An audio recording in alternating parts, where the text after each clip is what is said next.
Bienvenue. Aujourd'hui, on plonge dans une de ces informations totalement inutiles et donc forcément rigoureusement indispensables.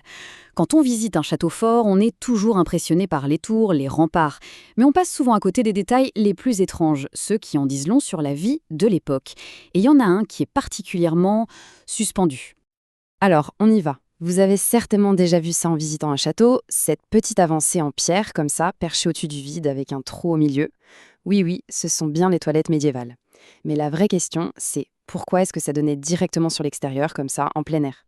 En fait, la première raison, elle est d'une logique absolument implacable. C'est un mélange de simplicité et de pure nécessité défensive. C'était, avant tout, la solution la plus directe qui soit. Il faut vraiment se remettre dans le contexte de l'époque, hein. Pas de tout à Lego, pas de plomberie sophistiquée. Alors comment on fait pour se débarrasser des déchets? Eh bien le plus simple, c'est de percer un trou dans le mur et de laisser faire la nature. La gravité s'occupe de tout.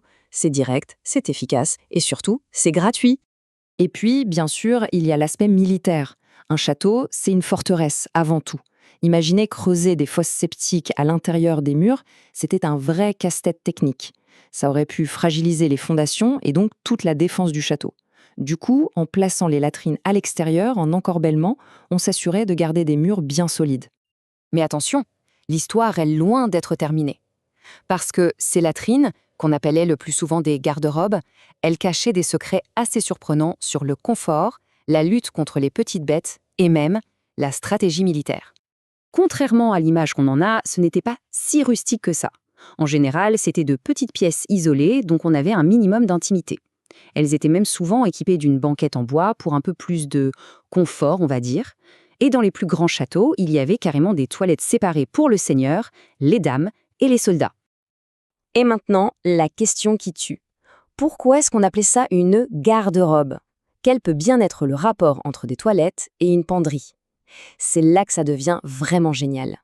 Et voilà l'astuce. L'odeur, disons, persistante qui se dégageait de là, et notamment les vapeurs d'ammoniac, agissait comme un super répulsif naturel. Du coup, en suspendant les beaux vêtements, les tissus coûteux dans cette même pièce, on les protégeait des mites et de tous les parasites. La garde-robe, c'était donc littéralement l'endroit où l'on gardait ses robes. Fallait y penser, non? Bon, évidemment, ce système de génie avait aussi quelques sérieux inconvénients. On ne peut pas tout avoir, c'est bien connu. D'abord, l'odeur, je vous laisse imaginer, en plein été. Ensuite, les déchets qui tombaient directement dans les douves, contaminant toute l'eau. En cas de siège un peu long, ça devenait un vrai problème d'hygiène.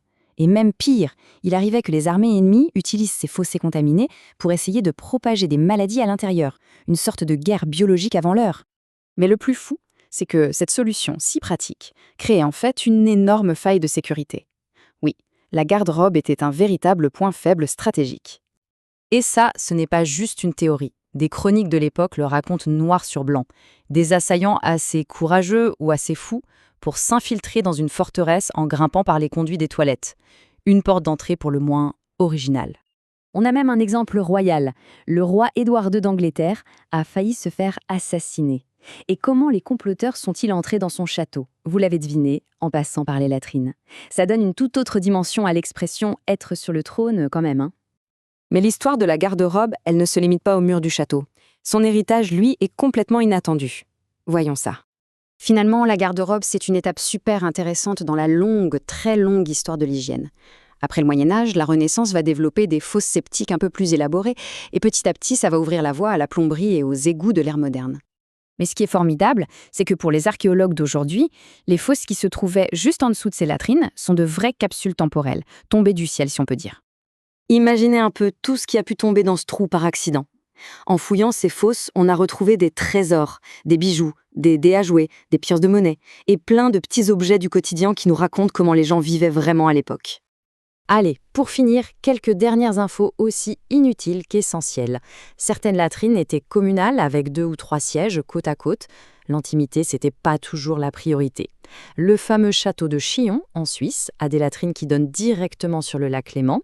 Et bien sûr, le mot garde-robe a fini par perdre sa fonction première pour ne plus désigner qu'une pièce où l'on range les vêtements, et puis notre armoire moderne. Alors, la prochaine fois que vous visiterez un château, vous ne regarderez plus jamais ces petites avancées en pierre de la même façon. Et ça nous amène à la question finale. Quels autres secrets incroyables se cachent dans les détails les plus banals de notre passé? À bientôt pour une prochaine info.